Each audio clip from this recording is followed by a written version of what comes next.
Bonjour, bienvenue, je m'appelle Sébastien No, je suis le cofondateur de Me and My Boss, qui est un collectif de recruteurs. Et je vois, hop, en même temps, excusez-moi, je suis en train de faire les derniers réglages avant de commencer parce qu'il y a plein de monde qui se connecte, c'est génial. Hop, voilà. Donc, je suis le cofondateur de Me and My Boss, qui est un collectif de recruteurs. Je ne vais pas passer longtemps sur ma présentation, mais je suis un ex-DRH passionné par le recrutement. Je fais mon école, mes armes, on va dire, chez Manpower en 2005 avec la loi Borloo sur les cabinets de recrutement. Puis, j'ai créé mon propre cabinet de recrutement qui s'appelle le cabinet Osvan, spécialisé dans le recrutement de moutons à 5 pattes. J'ai travaillé beaucoup pour des fonds d'investissement qui cherchaient des DG, des développeurs. Puis en 2013, Me and My Boss, avec l'envie de réinventer, du coup de casser les codes, de mettre fin à la lettre de motivation. Je vous en dirai un peu plus, mais aujourd'hui, on est là pour discuter du fameux ghosting, terme anglo-saxon, qui consiste à se faire poser un lapin par des candidats. Et malheureusement, ça fait quelque temps que c'est d'actualité. Je vous propose des actions justement à mettre en place dans ce cadre-là. À tout moment, vous pouvez, dans l'onglet discussion, poser des questions. Je vais les garder et à la fin, on aura un quart d'heure pour échanger. Donc, on va être ensemble entre 45 et 60 minutes. Et vous pourrez, bien entendu, échanger. Je vous donnerai mes coordonnées si vous voulez aller plus loin et échanger même en dehors de ce webinaire. OK ? En préambule de tout ça, bonjour à toutes les personnes qui viennent de se connecter. En préambule, pour vous mettre dans l'ambiance, expliquer aussi donc qu'est-ce que le ghosting. Le ghosting de candidats, c'est comme je le disais à l'instant, se faire poser un lapin. C'est tout simplement, je vois de plus en plus d'entreprises. L'autre jour, j'avais un directeur commercial, par exemple, dans le domaine de l'outillage, qui devait recevoir 5 candidats. Il s'est déplacé de la Bretagne pour aller à Lyon. Et sur 5 candidats, il y en a 2 qui ne sont pas venus sans prévenir. Et qui lui ont posé un lapin. Ce n'est qu'un exemple parmi tant d'autres, puisque ça arrive à différents stades. Et aujourd'hui, on parle de manque d'éducation, on parle d'énormément de choses, mais je vais vous mettre dans l'ambiance justement sur la situation. Donc, premier slide. 2 dates. Ceux qui ont vu les auto-webinars seront peut-être habitués à j'en parle souvent parce que c'est vraiment hyper parlant. 1967, la création de l'ANPE, Agence nationale pour l'emploi. Donc, pour les personnes, je vais me mettre dans la génération, on a connu l'ANPE. 2022, on a des voitures autonomes, c'est-à-dire qu'on est capable limite de ne plus conduire. On est à l'époque, on a des objets connectés de tous les côtés. On parle d'aller habiter sur Mars. On continue à postuler de la même manière qu'en 1967. En 1967, on a mis en place un process pour postuler, lettre de motivation plus CV. En 2022, aujourd'hui, on demande quoi pour postuler? Un CV et une lettre de motivation. C'est-à-dire que les choses n'ont pas évolué de ce côté-là. Donc, juste cette première partie. Deuxième constat, c'est la fameuse pyramide de Maslow. La pyramide de Maslow, on a tous vu ça à l'école, qui consiste tout simplement sur la construction de chacun dans son mode opératoire, à savoir qu'elle est adaptée, celle-ci, au monde du travail, mais on commence par le bas de la pyramide par des besoins physiologiques. D'accord ? Une fois qu'on a mangé, qu'on a répondu à ces besoins physiologiques, on passe sur un besoin de sécurité, ensuite sociaux, je ne vais pas revenir en détail, l'estime de soi et la réalisation de soi. Et donc, qu'est-ce qui se passe aujourd'hui dans la situation? C'est que je vais me prendre, je suis un quarantenaire, j'ai été éduqué avec ce qu'on appelle, je vais mettre des guillemets, valeur travail. Sébastien, il faut que tu trouves un travail, un CDI, et peut-être que tu auras la chance de t'acheter une maison, et tu auras un travail dans une entreprise pendant 20 à 30 ans, etc., etc. J'ai été éduqué dans ce sens-là. Et donc, moi, quand je vais recruter, je vais attendre cette nouvelle génération, par exemple, je vais parler de nouvelle génération, sur des besoins de sécurité ou besoins sociaux. C'est-à-dire que je vais les intégrer, je vais leur dire, fais-moi tes preuves, montre-moi que tu es capable de bosser, de travailler, et je saurai te récompenser et te faire monter dans cette pyramide. Sauf que nous, on est aux besoins de sécurité, à les besoins sociaux, et qu'il y a une génération qui arrive directement dans la pyramide à la réalisation de soi. C'est-à-dire qu'il y a comme un problème d'étage dans les connexions. Hein. Donc, je vois énormément de managers, de chefs d'entreprise qui, justement, vont dans le discours dire vas-y, viens, je suis prêt à faire des efforts, montre-moi ce que tu vaux. Et des personnes qui demandent tout de suite, ça crée des entretiens, je ne vais pas venir en détail, ce n'est pas le sujet aujourd'hui, mais des entretiens de recrutement assez, je ne vais pas dire marrant, parce que ce n'est pas marrant, mais décalés, voilà, par rapport aux besoins et aux envies de chacun. Donc ça, c'est le choc des générations et c'est ce qui arrive en ce moment. Troisième constat, donc, après celui-ci, c'est ce qu'on appelle, je vais vous parler de ce docteur Cartman, c'est ce que j'entends dans toutes les entreprises, mais les candidats aussi. Ce triangle de Cartman, c'est quoi? Il est assez connu aussi, c'est en fait, dès l'instant où on se trouve dans ce triangle, il faut essayer d'en sortir. Vous avez ce qu'on appelle un victime, persécuteur, sauveur, je ne vais pas rentrer dans le détail là aujourd'hui, mais ça veut dire quoi?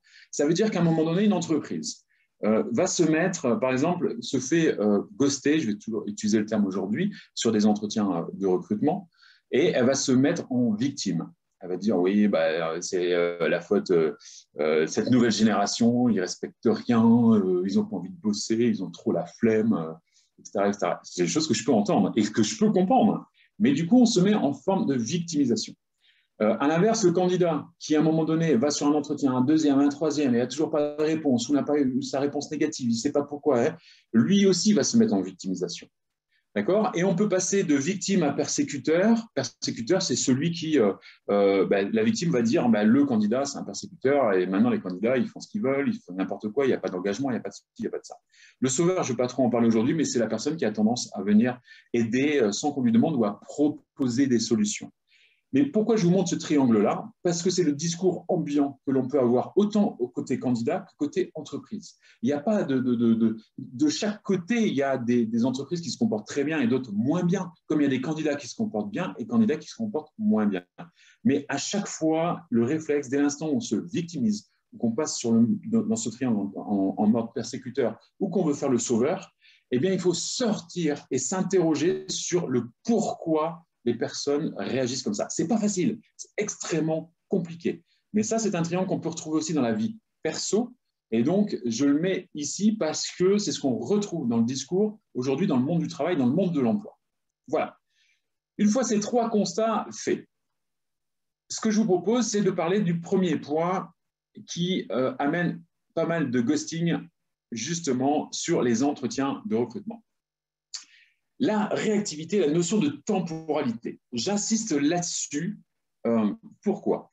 Souvent, quelqu'un qui postule, par exemple, à une entreprise, au bout d'une semaine, s'il n'a pas de réponse, je ne vais pas dire que c'est mort, mais au bout d'une semaine, pour lui, c'est une éternité. Si vous êtes déjà vous-même retrouvé en recherche d'emploi, une semaine, vous avez l'impression que c'est une éternité. Une entreprise, pour elle, une semaine, c'est un clic. Combien de fois j'ai des chefs d'entreprise qui me disent, je vais dire, vous avez répondu à telle ou telle personne, et là, ah ben non, c'était la semaine dernière, mais je vais le faire.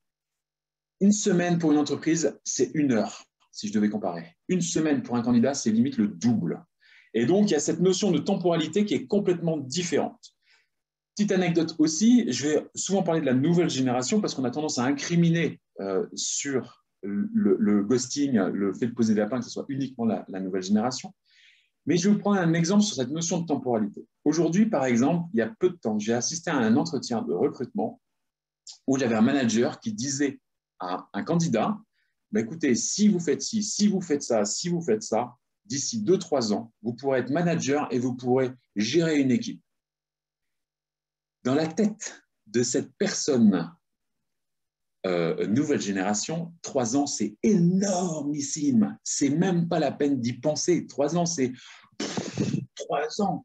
On est dans un monde aujourd'hui où, avec les smartphones, vous avez accès à tous les réseaux sociaux et vous voyez des personnes qui, en 1 an, explosent les scores. Donc, il n'y en a que 1 sur 1 million. Mais ce que je veux dire par là, c'est qu'il y a cette notion de temporalité, tout maintenant, tout de suite, qui rentre en compte de tout ça. Donc, surtout, il faut être capable de mettre en place un process dans vos recrutements qui consiste, par exemple, répondre à un candidat sous les 48 heures. C'est devenu essentiel. Et ne dites pas, oui, mais non, nous, l'entreprise, attendez, c'est au candidat de se plier à… Non. Aujourd'hui, le recrutement est devenu pénurique. Auparavant, on avait des difficultés sur uniquement certains postes, c'est-à-dire les développeurs informatiques, par exemple, où c'est très, très, très compliqué, certains profils. Maintenant, on arrive à une pénurie pratiquement sur tous les postes. Et donc, cette notion de temporalité va être extrêmement importante. Et surtout, je dis souvent, dire ce que je fais et faire ce que je dis, c'est essentiel. Si vous dites à un candidat, je vous rappelle demain, rappelez-le demain. Souvent, j'entends ou je vois dans des entreprises qui sont débordées, quelqu'un qui s'engage, qui va dire, je vous rappelle demain sans faute et qui ne rappelle pas. Et résultat, l'image que vous renvoyez n'est pas forcément positive. Mais c'est la même chose côté candidat. Mais là, aujourd'hui, on parle de ghosting côté entreprise pour éviter de se faire ghoster. Donc, si on veut diminuer cette partie-là, il va falloir mettre en place un process. Donc, par exemple, chez Me and My Boss, on a tout un système où H-48, il faut faire ça, H-ta-ta-ta-ta, et ainsi de suite, ainsi de suite. Et on avance étape par étape pour aller là-dessus. Deuxième action à mettre en place, hop, je vais y arriver, le fameux un clic. Alors là, je vais m'arrêter juste parce que je ne veux pas dire que je mène un combat contre le un clic, mais quand même, un minimum. Je vais revenir juste sur une anecdote. Ça date maintenant, c'était en 2007. Je parlais comme un ancien, mais je me souviendrai toujours, je recevais forcément tous les commerciaux, les chargés d'affaires dans des sites emploi. Et en gros, à un moment donné, je demandais qu'est-ce qui se passait dans les autres cabinets de recrutement, parce que je suis assez branché tout ce qui est nouveauté, tout ce qui est innovation. Et là, on me dit, mais Sébastien, mais nous, oui, ok, non, il n'y a rien de spécial. Et puis, de toute façon, moi, Sébastien, je suis là pour te vendre des annonces. Et mes annonces, moi, en fait, c'est je vends des places de parking. C'est-à-dire que mon job à moi, site d'offre d'emploi, c'est de faire passer du monde sur cette place de parking, et à toi, Sébastien, de la rendre attractive. Et là, je me suis dit, ah ouais, oui, d'accord, ok. Donc, moi, je suis le recruteur, vous me proposez des places de parking, faire venir du monde dessus, et leur indicateur, c'est le clic. C'est-à-dire qu'ils vont tout faire, et aujourd'hui, j'entends ça de partout, il faut tout faire pour que le candidat puisse postuler en un clic. Et je suis contre ce système-là. Pourquoi? Parce que qu'est-ce qu'on fait en un clic? On va comparer ça aux sites de rencontres. Les sites de rencontres, vous allez pouvoir rencontrer des personnes en un clic ou matcher sur une photo en un clic. Mais derrière, l'engagement est minime. C'est-à-dire qu'à un moment donné, le fait d'acheter, qu'est-ce que vous allez faire en un clic? Vous allez rencontrer une personne, vous allez acheter un objet, mais vous n'avez aucune notion d'engagement. Donc après, il ne faut pas s'étonner d'avoir ou de téléphoner ou de laisser un message à quelqu'un qui a postulé en un clic et qui ne vous répond pas. Il n'y a eu aucun engagement. Je vais prendre des exemples dans le domaine de la banque assurance, des chargés de recrutement que j'ai vu il y a peu de temps, qui s'arrachent les cheveux parce qu'ils reçoivent plein de CV de commerciaux, en effet, mais quand ils les appellent, par exemple, il y a certains postes qui sont en home office, et ils vont leur dire, eh bien, ce poste-là est en home office et le candidat, ah bon, je n'avais pas vu, pourtant c'est marqué en gros dessus, ah bah oui, bah désolé, et on perd un temps fou, on s'agace, on laisse des messages, les personnes ne rappellent pas. Donc, ce que je vous préconise, c'est de demander un minimum d'effort aux personnes qui postulent chez vous. Pas la lettre de motivation, s'il vous plaît, mais quelque chose. Demandez-leur, par exemple, qu'est-ce qu'on pourrait améliorer, je dis n'importe quoi, sur notre site Internet. Est-ce que vous y verriez quelque chose pour postuler ou faire notre connaissance ou apprendre à nous connaître que l'on pourrait faire pour améliorer? Aidez-nous à nous améliorer. Ça peut être, je m'étais marqué, est-ce que vous auriez une idée sur un de nos produits pour qu'il soit amélioré? Mais demandez un minimum d'effort. Certains demandent des vidéos. Là, l'effort est peut-être un peu trop fort. Parce qu'on sait aujourd'hui que les candidats ont du mal quand même à se filmer, et c'est ce que je peux comprendre. Face à votre webcam, je vais y arriver, ce n'est pas forcément évident. Mais demandez un minimum d'effort à la personne. Et je vais prendre un dernier exemple, parce que le fait de demander un effort, vous allez faire aussi un tri, c'est-à-dire que on est dans une génération aujourd'hui de zapping, c'est-à-dire qu'on a un nombre impressionnant d'informations qui arrivent. Et donc, si on a une offre d'emploi avec une photo un peu sympa, on va cliquer, on va dire, oh tiens, à l'époque, j'envoie mon CV. Et si vous demandez un effort, ça va demander à la personne de s'intéresser à et de voir des adéquations. Je prends l'exemple, par exemple, de ce que nous, on met en place. Je ne vais pas rentrer dans le détail, mais on a un process de découverte mutuelle via un parcours découverte. Et à un moment donné, on a une question insolite où l'objectif, c'est une phase de séduction. Et pour un contrôleur de gestion, par exemple, pour un service comptable, il était une dizaine. On choisit une question complètement incongrue. L'objectif, c'est vraiment de faire connaissance. Et le DAF de l'époque choisit une question insolite et dit, tiens, j'organise un défilé de mode dans mes bureaux. Quel serait le thème? Et en fait, le but, c'est que le candidat réponde à cette question complètement insolite, se dit, mais qu'est-ce que c'est que ça? Mais que aussi des membres de l'équipe, ainsi que le DAF, y répondent aussi. C'est pour mettre tout le monde sur le même pied d'égalité et puis sortir un peu de sa zone de confort. Je ne vais pas rentrer dans le détail, mais qu'est-ce qui se passe? On a des candidats qui se sont dit, on en a eu un ou deux, sur pas mal quand même, qui ne sont pas retrouvés dans cette question insolite. Ils se sont dit, mais attendez, moi je ne suis pas là pour faire des défilés de mode. Enfin, on n'avait pas compris un peu le côté insolite, alors que l'équipe, elle, avait répondu des choses assez marrantes et rigolotes. Mais on a fait un tri de par la personnalité, de par l'ambiance. Les compétences étaient là, mais la personnalité n'était pas en adéquation. Et on sait aujourd'hui que des recrutements qui sont malheureusement ratés sont surtout des problèmes de personnalité et non pas de compétences. Donc, tout ça pour dire qu'un effort va vous permettre de mesurer la motivation des personnes. OK. Troisième point pour éviter le ghosting, les process à rallonge. Donc, c'est une lapalissade. Vous allez dire, celle-là, on s'y attendait. Rendons à César ce qui est à César. Ces infos-là, je les ai prises chez Michael Page sur une étude qu'ils ont pu faire. 7 candidats sur 10 pensent que le processus s'étale trop dans le temps. Je vais vous prendre une anecdote. J'étais sur Paris pour recruter, par exemple, un lead commercial dans les objets connectés, dans le domaine de l'environnement. On a capté une commerciale qui correspondait. Elle a fait un entretien avec le manager, ensuite avec le directeur commercial, ensuite le DG, et il y avait un 4e entretien avec le DRH. D'accord? En face, une entreprise est venue, un grand groupe national.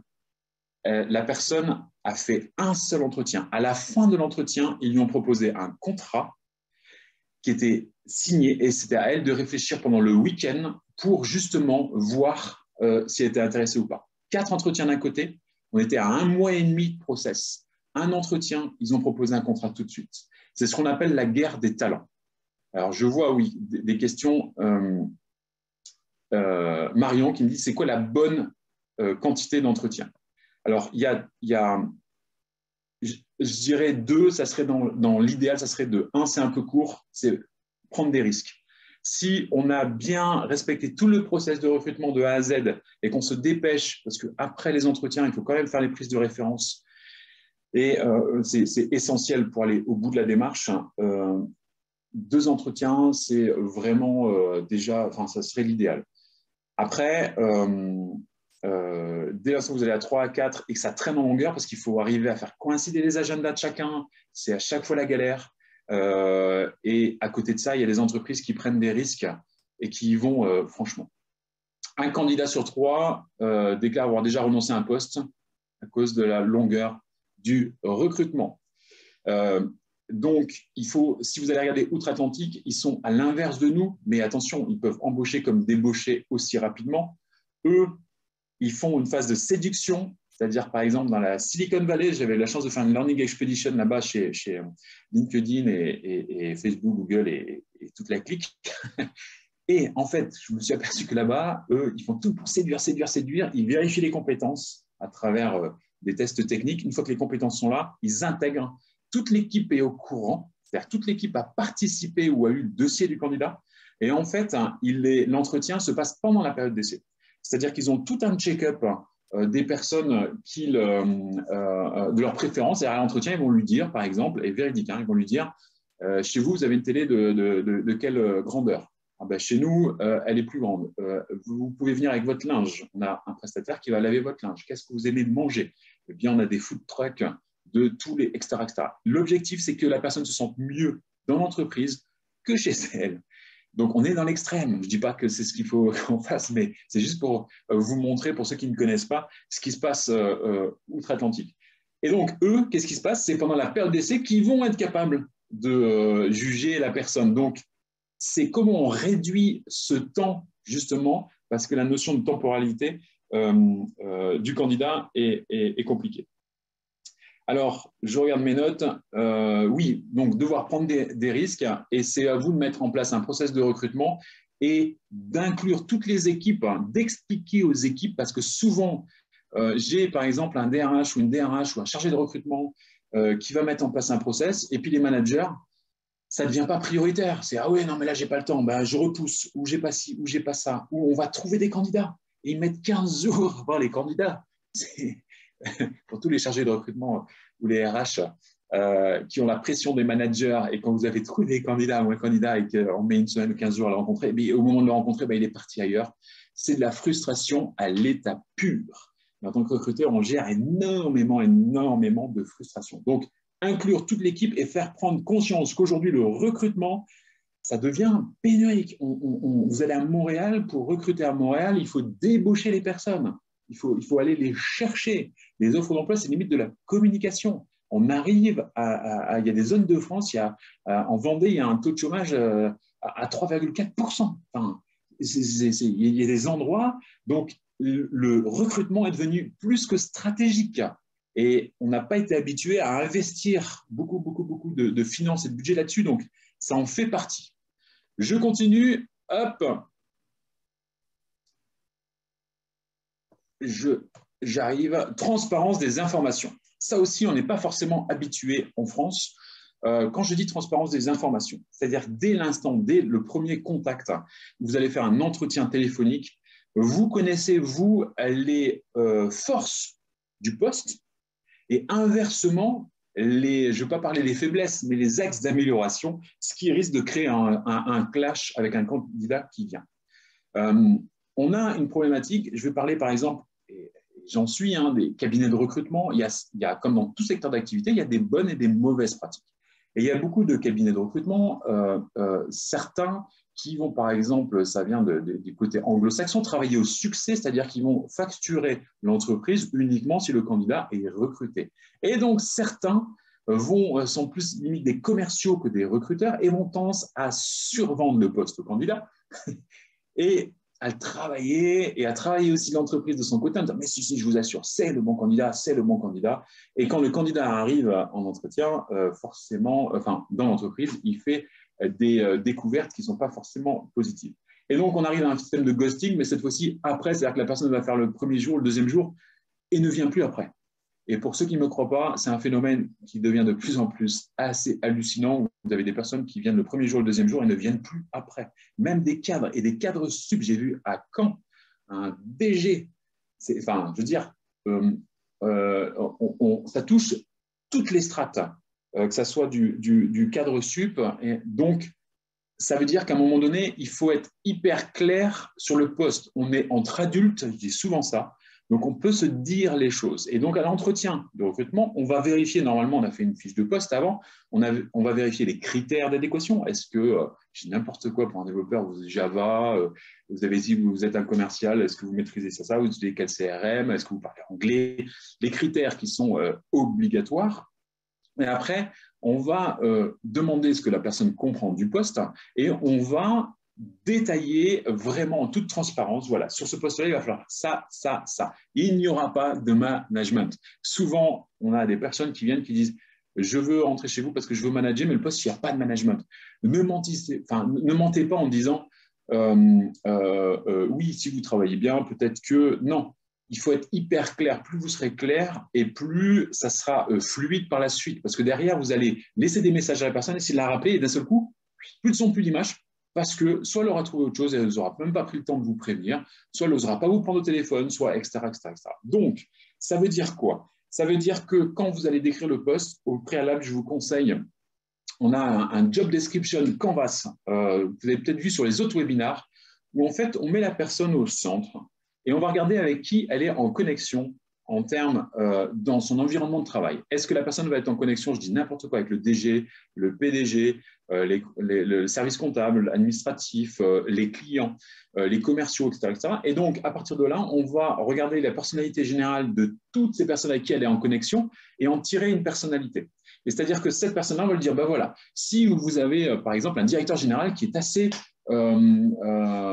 punchy dans les profils disques, qui a une couleur rouge, c'est-à-dire qui va être rapide dans la décision et qui va dire, moi, je veux ça, ça, ça, comme ça, demain, tata. Eh bien, dites-le sur le poste à l'entretien téléphonique de préqualification. Une fois que les critères sont validés, écoutez, alors voilà, je vais vous parler du poste. Le directeur général fonctionne comme ça, comme ça, comme ça, comme ça.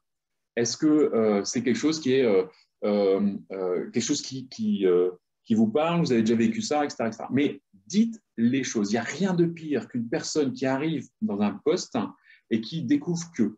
Même chose si c'est un remplacement, une création de poste, si c'est une personne qui a démissionné, si c'est une personne qui est partie, si ça s'est mal passé, eh bien, dites-le, soyez transparent sur ça.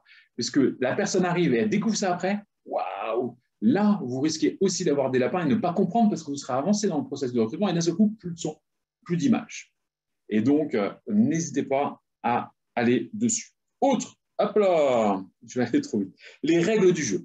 Dès le premier contact aussi, il ne faut pas hésiter. Donc, mettez ça dans votre processus de recrutement si vous ne l'avez pas déjà fait. Voilà, bonjour, vous avez postulé à tatata, tatata, tatata. Voilà. Souvent, si c'est une simple offre d'emploi et qu'il a postulé en un clic, il va falloir lui rappeler qui vous êtes, quelle entreprise vous êtes. Surtout, vous ne vous vexez pas s'il ne se souvient pas ou si elle ne se souvient pas. Mais vous allez énumérer comment ça va se passer. Voilà, chez nous, voilà comment c'est. On fait ci, on fait ça, un entretien téléphonique. Derrière, on vous proposera un entretien ou de présélection où je serai chargé, je dis n'importe quoi, en tant que chargé de recrutement, de vérifier les adéquations, votre personnalité, vos compétences, le poste. On vous se livrera en toute transparence des deux côtés. Ensuite, il y aura un deuxième entretien qui permettra de dire si on y va ou si on n'y va pas, cette fois-ci avec tatati, tatata. Et derrière, on va effectuer des prises de référence pour vérifier ça, ça, ça, c'est-à-dire votre parcours, et tout ça dans un délai de 2 semaines, 3 semaines, 1 mois. Est-ce que c'est des choses qui vous conviennent? Point d'interrogation. Quand vous posez la question et vous énumérez les règles du jeu, la personne sait où elle va. Et si elle sait où elle va, elle se sent en confiance. Et ça a une autre chose bénéfique pour éviter du ghosting, c'est-à-dire qu'à un moment donné, vous pouvez faire un entretien de recrutement avec un candidat et vous lui demandez, parce que vous êtes obligé de lui demander l'autorisation pour faire des prises de référence, et bizarrement, derrière, plus de son, plus d'image. Je prends le stéréotype du commercial qui vous dit qu'il gagne telle somme par mois. Moi, par mois, je gagne entre 4 000 et 5 000 euros net. Hein. Et puis derrière, vous allez vouloir vérifier en lui disant, est-ce que vous êtes capable de me prouver via des commissions, un bulletin de salaire ou des choses. Et là, plus de son, plus d'image. Parce qu'au préalable, vous lui avez dit, on va faire des prises de référence, on va vérifier, on est entre adultes, on va jouer la transparence. Et bien derrière, dès le départ, il n'aurait pas essayé de se survendre parce que c'est humain aussi de vouloir se vendre plus que ce que l'on est, surtout en matière de recrutement. Donc, les règles du jeu, plus vous serez précis et surtout derrière, souvenez-vous, je dis ce que je fais ce que je dis, je respecte ce process et moi, je me ferai ghoster. Vous continuerez quand même, il y en aura peut-être 1 sur 10, mais vous passerez peut-être de la moitié à 1 sur 10 parce que vous aurez éliminé d'entrée de jeu les gens qui ne veulent pas vraiment changer de job et ensuite ceux qui ne sont pas inclus dedans. Vous allez aussi détecter tous les candidats qui sont déjà sur d'autres process de recrutement. Et certains, ça va déjà vous arriver, essayez de vous mettre la pression sur « Ah oui, non, mais moi, la semaine prochaine, je dois donner une réponse de ci, de ça. » Eh bien, tant pis. Le destin a fait que, enfin ça c'est une position personnelle, hein, mais je le dis souvent, je ne veux pas me mettre ou mettre de la pression ou bouger un process, surtout quand on l'a diminué vraiment dans un poste en plus qui est stratégique. C'est dans ces cas-là, si on bouscule, c'est vraiment mais à la marge et il faut que le risque soit calculé et minime. OK? Ensuite, 6e action pour éviter de se faire ghoster, l'engagement futur. Combien de candidats Je vais prendre par exemple si vous allez vous balader sur des CVTech, les bases de données, et tous les chargés de recrutement de la Terre vivent ça, où vous avez une personne qui marque qu'elle est mobile à tel endroit. Et quand vous l'appelez et que vous lui dites, tiens, bah, j'ai vu que vous étiez mobile, je vais prendre la Bretagne sur le Finistère, tout à gauche. Et bien là, vous avez un blanc, ah ouais, non, non, non, non, quand même, non, Brest, et même si Brest, c'est une ville magnifique hein, qui mérite d'être découverte, eh bien, pour ceux qui ne connaissent pas, bien sûr, et là, vous avez des personnes voilà, qui notent je suis mobile A, mais quand vous les appelez avec un poste qui correspond mais exactement, voire mieux que ce qu'ils espéraient, eh ben, elles ne sont pas mobiles. Ça veut dire quoi? Ça veut dire qu'il y a énormément de personnes qui, à un moment donné, ne se sont pas projetées concrètement dans le poste. Il y a peu, j'ai vu, toujours, je prends le stéréotype du commercial, technico-commercial exactement, dans le centre de la France, qui, à un moment donné, a fait l'entretien, était motivé, dit ouais, c'est ce poste-là, ok, c'est parti, le contrat de travail a commencé à être édité, et il a fallu à un moment donné qu'il aille donner sa démission dans son entreprise. Eh bien, il n'a pas osé. C'est-à-dire qu'en fait, il ne s'était pas projeté, il s'est dit, oh, et il s'est fait rattraper par l'entreprise, c'est-à-dire que l'entreprise, à un moment donné, quand il a vu qu'il y avait un truc qui n'allait pas, lui dit, bah, en fait, j'ai une proposition ailleurs. C'est-à-dire, il a dit, j'ai une proposition ailleurs, non pas je vais quitter l'entreprise pour aller ailleurs. Et l'entreprise l'a récupéré parce qu'il ne s'était pas projeté à un moment donné.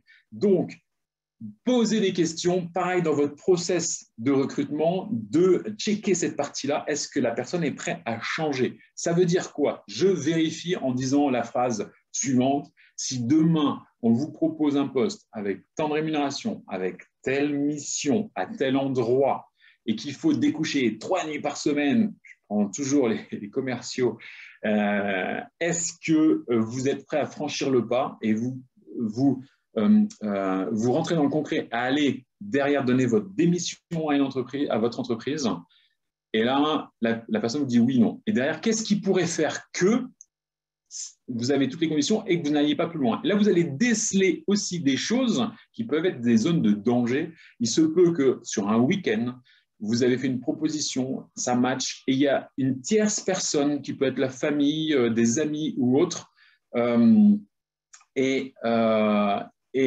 bien, Charlotte, pas de souci. Et derrière, qui va venir gâcher, je vais appeler ça comme ça, l'entretien. Donc, on vérifie l'engagement futur. C'est plein de petites subtilités, mais qu'il faut être capable de mettre dans son cursus. OK? On continue sur le dernier point. Hop, je vais y arriver. Implication des collaborateurs sur l'onboarding, puisqu'il n'y a rien de pire, de plus frustrant, voilà, c'est une fois qu'on a recruté en fait la personne, je dis bien recruter, être capable de l'accompagner. Ça veut dire quoi? Ça veut dire que la personne doit se sentir attendue. Donc, c'est hyper simple à faire, hein, par contre. Hein, c'est très, très simple. Vous pouvez d'une chose assez basique avec toujours ce process à mettre en place. C'est-à-dire que le recrutement ne s'arrête pas quand vous avez dit oui à un candidat qui vous a dit oui. Et vous avez posé une date et on verra le jour J. Et puis le matin, dire ah mince, qui c'est qui prend des croissants pour l'accueillir? Non, c'est 15 jours avant, un mois avant, enfin, suivant le timing, on se met des alertes email, des alertes de tâches, suivant les logiciels que vous utilisez. Envoyer un mail pour dire bienvenue, dans un mois, on va se retrouver, tatati, tatata, voilà, et les meilleurs vont commencer à présenter les collègues, les collaborateurs qu'il va rencontrer dans l'entreprise avec un livret d'accueil. Le jour J, vous avez tous vu le fameux mug avec le prénom. Pas obligé d'aller jusque-là. Mais ce que je veux dire par là, c'est qu'à un moment donné, il faut que la personne se sente attendue. D'accord? Donc, elle ne va pas au dernier moment dire non. Parce qu'il y a une génération comme moi où on se dit, moi, j'ai signé un contrat, dans un mois, je commence dans telle entreprise, et si je n'ai pas de news, il y a certaines personnes de plus en plus qui, dans ce mois-là, alors qu'ils ont des fois signé le contrat, hein, dans ce mois-là, on va avoir une autre proposition d'un concurrent et vont être capables d'aller chez le concurrent sans vous le dire. Je suis sûr que ça vous est déjà arrivé à certains. C'est assez hallucinant, mais on en est là. Donc, ça veut dire qu'on rentre la personne dans un process d'onboarding et une fois qu'il est arrivé, on continue et on implique les équipes. Il n'y a rien de pire des fois, je vois des personnes qui arrivent dans l'entreprise Et on fait le tour. Ben bien, ah bon, vous êtes qui? Ah, vous êtes nouveau contrôleur de gestion. Ah d'accord, ah, je ne savais pas qu'on recrutait un contrôleur de gestion. Voilà, cette ouais, affichette bienvenue sur le bureau. Exactement. C'est mais basique. Et c'est que des choses basiques en fait. Hein. Mais si on les met bout à bout, ben, je vous assure qu'on arrive à enlever ce ghosting. Et dernière chose, là-dessus, je regarde l'heure, 35 minutes. On va pouvoir passer après aux différentes questions. Il faut arrêter aussi avec les process à rallonge de recrutement où on attend d'avoir le choix entre 2 ou 3 candidats. C'est exactement cette phrase-là. J'aimerais avoir le choix entre 2 ou 3 candidats. Ça, il va falloir qu'on se le sorte en fait de notre mindset. Pourquoi? Je le redis, tous les recrutements commencent à devenir compliqués. Commencent et on va vers que du pénurique. C'est hallucinant. Il faut vraiment à une époque où, par exemple, on mettait, je vais prendre des postes d'assistanat administratif, où on recevait 100 CV, on était obligé de couper les tuyaux parce qu'à un moment donné, on avait un afflux de malades. De 100, on est passé à 20, quoi. Enfin, pour vous donner un ordre d'idée. Et donc, tous les postes deviennent pénuriques. Par rapport aux 3 constats que je vous ai fait au départ, si je rajoute la grande démission, plus l'actualité ambiante, je ne vous dis pas. Donc, il faut être hyper précis et maîtriser tout son process de recrutement pour faire en sorte que les gens, tout simplement, restent dans votre pipe, parce que du coup, on peut presque assimiler ça à un CRM, c'est-à-dire que le candidat devient limite un prospect que vous allez faire rentrer dans un tunnel tout en gardant vos valeurs, la transparence et votre identité. Surtout, ne pas raconter n'importe quoi, il n'y a rien de pire. Voilà, sur ces 7 points, Marine m'a rajouté ce slide-là parce que d'habitude, sur les webinaires, à la fin, je parle de notre méthodologie Me and My Boss avec un parcours découverte où en fait, on cache l'identité de l'entreprise et on propose au candidat de jouer un petit jeu, on lui pose une question, on échange sa réponse, on lui donne un indice et au bout de 5 indices, il découvre l'identité de l'entreprise. Je ne le ferai pas là, mais si ça vous intéresse, vous recevrez un mail pour que je vous fasse une démo de cet outil. Depuis quelques années, on a fait des milliers de recrutements avec ça s'appelle Question de Job. Mais justement, pour avoir l'engagement, et quand on appelle les candidats et qu'on leur dit « Vous avez répondu ?»« Ah ouais, je m'en souviens. » Parce que forcément, il y a énormément de points que je vous ai donnés tout à l'heure sur les 7 points à faire. Alors, vous êtes plus d'une centaine. Est-ce que vous avez des questions justement à échanger? Tout ça sera en replay, bien entendu. Je recrute énormément de jeunes diplômés de 22-26 ans. À ce titre, de par votre expérience, comment décririez-vous la nouvelle génération? Je vous avoue que c'est un sujet qui me passionne, surtout en ce moment. Je suis en train d'échanger avec une personne que j'ai rencontrée il y a 15 jours. Et je suis assez estomaqué des motivations. La dernière qu'on m'a donnée, c'était par exemple que c'était une génération aussi qui aimait bien épargner, c'est-à-dire qui était sensible à l'épargne, pas qui aimait épargner, mais qui est sensible à l'épargne. C'est-à-dire qu'il voit énormément sur les réseaux sociaux de personnes qui font des placements à droite, à gauche, sur l'immobilier, sur la crypto-monnaie, et c'est du placement. Et donc, les entreprises qui seront capables de leur proposer justement un système d'épargne, ça va être peut-être un levier justement d'attractivité. Autre chose, on n'arrête pas d'entendre de dire qu'ils veulent du sens. Il y a 3 types d'entreprises que je qualifierais. Il y a l'entreprise, l'entrepreneur par exemple qui va vivre pour lui, qui va créer son activité en freelance, mais pour vivre lui sa vie dont il désire, mais tout seul, sans collaborateur. Puis il y a les entreprises dites de croissance qui prennent des modèles qui fonctionnent déjà et vont chercher la croissance à outrance. Et il y a les entreprises dites de mission, qui ont une mission, l'écologie. Nous, on veut casser les codes, par exemple, du recrutement, mettre fin à la lettre de motivation, retrouver du plaisir à recruter, parce que c'est tellement une galère et tellement énervant que, voilà, et entreprise à mission. Et cette nouvelle génération, beaucoup, 60%, hein, dernière étude que j'ai vue aux États-Unis, 60% cherchent une entreprise où il y a du sens. Donc, ça veut dire quoi? Ça veut dire qu'il faut leur expliquer à quoi ils vont servir dans la chaîne, quel maillon, et s'ils font leur job, comment ça va se répercuter derrière. je pourrais en parler des heures parce que ça me passionne et je suis en train de me documenter parce qu'il y a vraiment un choc des générations que je trouve de plus en plus fort. Plus on avance année après année, la pandémie a accéléré les choses et je trouve ça voilà, hallucinant. Ça crée des choses. Petite anecdote au passage, et après, n'hésitez pas avec les questions, je les vois qu'elles arrivent. Un président directeur général qui fait passer un entretien au mois de septembre à une candidate pour une alternance, 23 ans, il savait qu'il avait mis l'entretien au mois de septembre parce qu'il savait qu'elle partait en vacances. Et donc, à l'entretien de recrutement, pour briser la glace dès le démarrage, pour pas que la personne soit stressée, va lui dire, vous avez passé de bonnes vacances, comment ça s'est passé? Alors, vous avez dans le sud-ouest, si je me souviens bien, et lui poser des questions. Voilà. Et là, la candidate, inversement, lui dit, donc, toute jeune, hein, lui dit, lui, il a 55 ans, et vous, vos vacances, ça s'est bien passé? Oui, oui, et vous êtes parti où? En Égypte. Et vous avez fait quoi en Égypte? Et elle commence à le questionner, mais de manière très sincère. Sauf que lui, en tant que PDG, n'était pas habitué à ce qu'on lui pose des questions aussi précises. Et limite, il était déstabilisé. Mais quelque part, il s'est dit, mais en fait, oui, c'est une limite normale. Donc, cette génération peut être déstabilisante. Question, on parle, quand nous vivons le ghosting de la part de candidats qui ont environ 50 ans, cela reste de l'exceptionnel? Malheureusement, non. C'est exceptionnel il y a 3-4 ans. Et là, de tout ce qu'on peut voir, on a quand même des clients, parce qu'on a un collectif de recruteurs un peu partout en France, je trouve que maintenant, c'est tous les âges, le ghosting. C'est-à-dire que, alors des fois, plus on est âgé, on met quand même des formes, on envoie quand même des messages, mais je suis assez halluciné maintenant quand même. Je parlais de DG tout à l'heure qui vient en poste et au bout de 2 jours s'en va.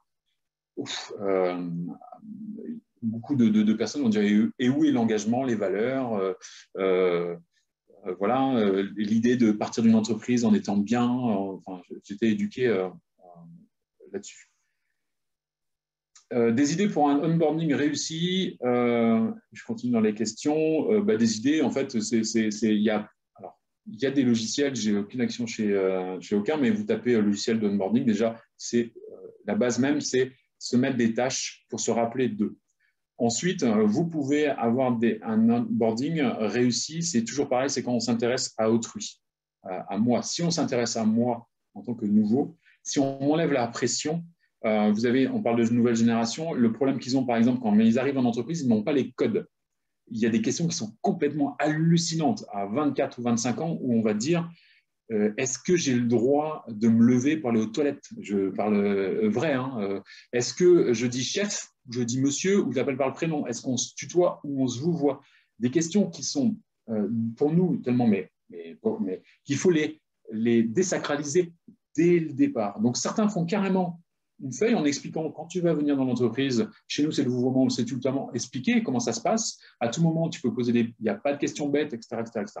Ensuite, pour des idées pour un onboarding, c'est faire des inclusions, c'est-à-dire à un moment donné, des inclusions de 5 minutes par équipe, où chaque personne va, des inclusions, il y en a des dizaines, mais où chacun va se livrer un tout petit peu de soi pour justement accueillir la personne. Voilà. Après, comment inclure un questionnaire de personnalité dans le processus de recrutement sans que le process ne soit vu comme étant trop long par le candidat? Eh bien, c'est à cheval entre les 2 entretiens. C'est de dire, voilà, quand vous avez fait les critères, le top, c'est de faire un test de personnalité en ligne et d'expliquer que c'est pas ça qui va faire qu'il sera pris ou pas pris. Le test de personnalité, c'est un outil d'aide à la décision. C'est-à-dire que derrière, le candidat doit recevoir les réponses. Je vous dis comment nous, on fait. Hein. Le candidat reçoit les réponses et derrière, on va lui demander par téléphone, avant qu'il passe le deuxième entretien, par exemple, eh bien, comment il a vécu ça et qu'est-ce qu'il pense des résultats. Est-ce que ça lui ressemble ou pas? Et là, on peut aller critère sur critère et prendre des cas concrets d'expériences vécues. Tiens, je vois que par rapport à la gestion des émotions, dis donc, vous faites partie d'un pourcentage de la population très minime à gérer ces émotions-là. Disons, vous, pour vous déstabiliser, est-ce que ça vous ressemble ou pas? Et on va prendre, est-ce que vous avez déjà eu des situations de pression? Bon, d'accord, etc., etc. Et ça permet de gagner du temps.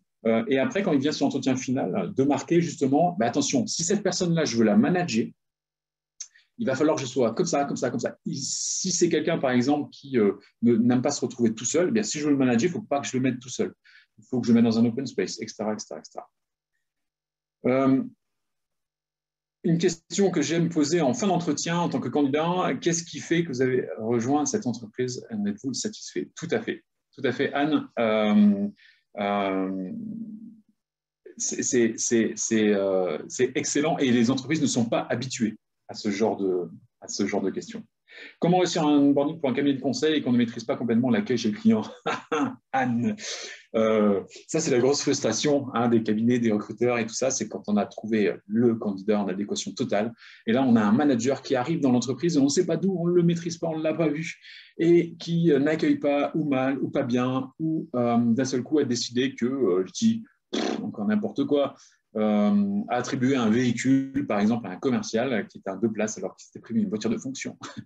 Je prends des cas que j'ai vécu. Et le candidat appelle le recruteur, non mais attendez, vous m'aviez dit ça, ça, ça. Ben oui, on avait vu ça. Ah ben c'est pas ça. Et là, c'est la solution, c'est de mettre en place un process avec l'entreprise. C'est-à-dire que voilà, je vais travailler pour vous à la condition que le recrutement est devenu tellement tendu qu'on va s'engager tous les deux. C'est-à-dire que je ne suis pas votre prestataire, je suis votre partenaire au recrutement. Le terme est vraiment important. C'est-à-dire mon recrutement ne va pas s'arrêter juste là. Alors, si vous faites une garantie derrière sur vos honoraires à remplacer la personne si elle s'en va, ça veut dire que je veux bien le faire, mais à condition que ça se passe comme ça, comme ça, comme ça. Et là, vous mettez en place avec l'entreprise un onboarding. Après à vous, sur le modèle économique, à voir, mais ce que je veux dire par là, c'est qu'il faut un engagement des deux parts, même sur le préalable.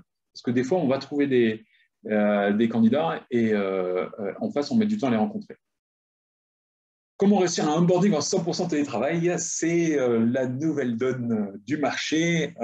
Eh bien, c'est être capable de se mettre à la place d'eux. Donc, ça veut dire, imaginons, je suis en télétravail, j'ai un frère qui est un développeur à Montréal et qui est 100% télétravail, et je vois comment il a été accueilli, comment il a été onboardé.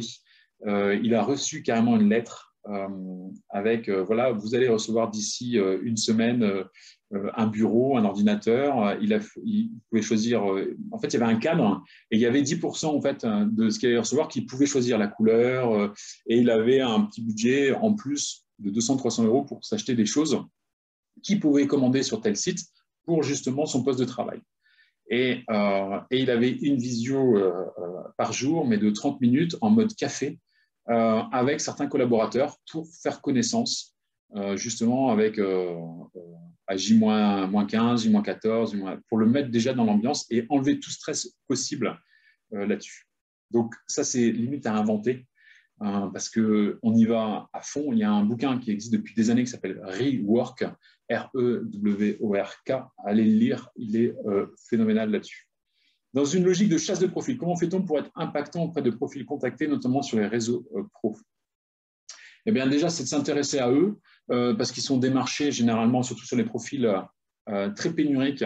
Il faut être capable d'aller sur l'ego, le moi, qu'est-ce qui les intéresse, et puis surtout la notion d'engagement. C'est-à-dire qu'à un moment donné, il faut être capable de dire au candidat, attendez, vous m'avez dit que vous êtes peut-être ouvert. On est entre nous, mon métier, c'est la confidentialité, donc je ne vais pas répéter ou dire, ou voilà, mais par contre, j'ai besoin de savoir, est-ce que demain, moi, je vois une entreprise, c'est mon client, il y a adéquation de mon point de vue de recruteur, simplement, je vais aller dépenser de l'énergie, est-ce que je vais dépenser de l'énergie pour quelque chose ou pas? Est-ce que vous êtes prêt à un moment donné à franchir le pas? Si vous faut quelques jours de réflexion, réfléchissez, mais je voudrais savoir, donc, mettre la personne dans une notion d'engagement, où on va passer un entretien pour voir s'il y a adéquation. Personne ne saura jamais qu'on s'est vu. Si vous le souhaitez, on peut se voir à 19h, on peut se voir. Il y a énormément de techniques, mais c'est toujours pareil, l'ego, s'intéresser à. Enfin, c'est facile à dire, hein, mais dans la pratique, voilà.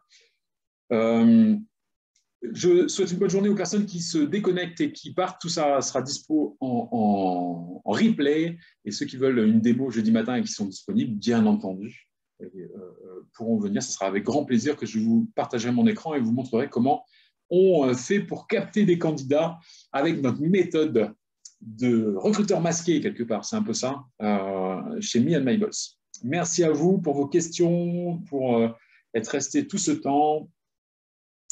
Et n'hésitez pas à revenir vers moi, de rien.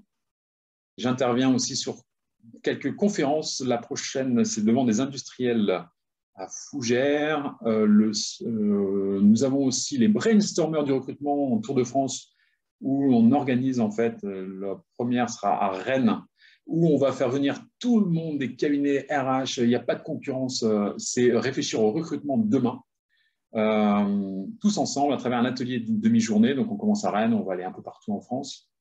Et puis j'interviens aussi sur différents salons. Donc merci, bonne journée.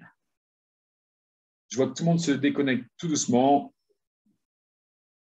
Merci pour ces compliments, je prends. Dans nos métiers du recrutement, eh oui, Anne-Solange, c'est un métier qui n'est pas facile, où il faut gérer énormément de frustration. Mais derrière, on a bon espoir de retrouver du plaisir et d'entendre des chefs d'entreprise qui disent « Ouah, chouette, je dois recruter ». Merci, merci à tous, merci à toutes. Vous aurez mes coordonnées, oui, un replay de dispo, tout ça qui va vous être donné. Merci Philippe et à cet après-midi au téléphone. Merci Sabrina. Bonne journée à tout le monde.